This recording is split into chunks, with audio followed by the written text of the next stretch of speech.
Assalamualaikum warahmatullahi wabarakatuh. Perkenalkan, kami kelompok AKSP yang terdiri dari Salman Nazban dan saya sendiri, Bunga Putriana, akan mempresentasikan hasil kerja kami.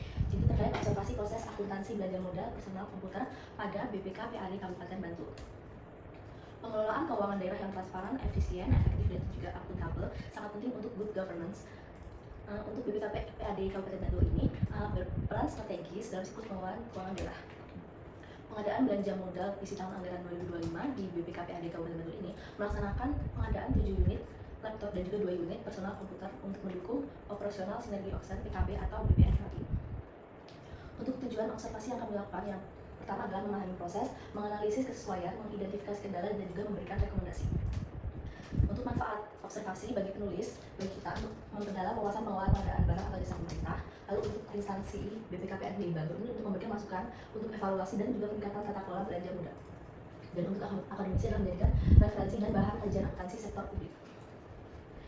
Lalu terkait profil BPK PAD Kabupaten Bantul ini, BPK PAD ini adalah perangkat daerah strategis dalam pengelolaan keuangan, pendapatan, dan juga aset yang berawal dari DPKAD bertransformasi menjadi DVP KAD, lalu BKAD, dan kini menjadi BPK PAD tipe A. Untuk visi BPK PAD sendiri ini adalah masyarakat Bantul yang harmonis, sejahtera, dan juga berkeadilan. Lalu untuk misi Kabupaten Bantul yang ada di RPJMD 2021 sampai 2026, yang pertama ada reformasi birokrasi, pengembangan SDM, pendayagunaan akuntansi lokal, peningkatan kualitas lingkungan, dan juga penanggulangan kesejahteraan sosial. Untuk proses akuntansi yang pertama, BPK PAD ini yang pertama itu adalah membuat surat pesanan atau SP. SP ini adalah dasar hukum awal pemesanan barang yang merupakan dokumen yang menginisiasi proses pengadaan. Untuk analisis mengenai surat pemesanan ini dalam konteks pengadaan laptop di BPK PAD Bantul mencakup fungsi SP sebagai dokumen permintaan resmi. Ini merupakan lampiran surat pesanan. Selanjutnya akan dijelaskan oleh Salman. Baiklah, di sini saya akan menunjukkan terkait proses akuntansi terkait surat perintah kerja, di mana surat perintah kerja ini adalah perikatan kontraktual, di mana kita bisa lihat SPK-nya itu dikeluarkan pada tanggal 25 Februari 2025. Kemudian ada berita acara pemeriksaan barang, yang dimana ini dilakukan untuk proses pemeriksaan fisik laptop dan PC untuk memastikan kesesuaian spesifikasinya.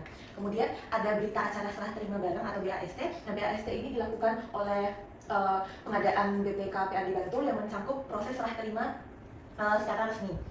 Kemudian itu ada dokumen tagihan dan kwitansi. Nah, di dalam kwitansi ini terdapat sejumlah Rp176.600.000. Kemudian ada SPPLS dan SPMLS. SPPLS itu adalah surat permohonan pembayaran, sedangkan kalau SPMLS itu merupakan surat perintah untuk membayar. Ini merupakan untuk SPPLS-nya, dan kemudian ini merupakan SPMLS-nya. Nah, kemudian ada bukti pembayaran pajak. Nah, bukti pembayaran pajaknya itu sendiri dikeluarkan pada tanggal 20 Maret 2025 sejumlah Rp17.500.901. Kemudian untuk yang terakhir itu adalah dokumen SP2DLS, yang dimana ini adalah surat perintah pencairan dana langsung, yang dimana mencakup proses pencairan dana akhir berdasarkan SPMLS yang telah disetujui, sehingga penyedia menerima pembayaran penuh terkait unit pengadaan 7 unit laptop dan 2 unit PC. Kemudian kritik dan kesimpulan dari proses akuntansi ini yaitu proses pengadaan belanja modal PC di BPKAD Bantul pada tahun 2025 sebenarnya telah mengikuti alur administrasi yang sistematis dengan kelengkapan dokumen yang memadai seperti tadi SP, SPK, BAST, SPPLS, SPMLS, kemudian ada SP2DLS, dan juga ada bukti pajaknya. Namun beberapa kritik substansial dari kelompok kami adalah yang pertama, yaitu adalah ketiadaan dokumen e-katalog sebagai bukti pemilihan untuk pengadaan unit, yang dimana e-katalog ini seharusnya merupakan dokumen untuk pengadaan langsung maupun pembelian langsung. Tetapi kalau tidak ada e-katalog, berarti menurut kami ini tidak sesuai dengan Permendagri 77 tahun 2020. Kemudian itu yang kedua adalah tidak ada rincian komponen biaya spesifik untuk pembuatan nilai kontrak dari PC dan unit laptop tersebut, yang dimana tidak sesuai dengan PSAP 7 paragraf 15, yang dimana menegaskan bahwasannya apabila suatu belanja nanti akan dijadikan aset tetap, itu harus dinilai sebesar dengan biaya perolehannya. Akan tetapi pada dokumen-dokumen yang sebelumnya itu tidak menjelaskan secara spesifikasi terkait unit laptop itu spesifikasinya apa, komputer itu spesifikasinya apa, dan juga rincian-rincian biayanya termasuk jasa instalasi dan lain-lainnya.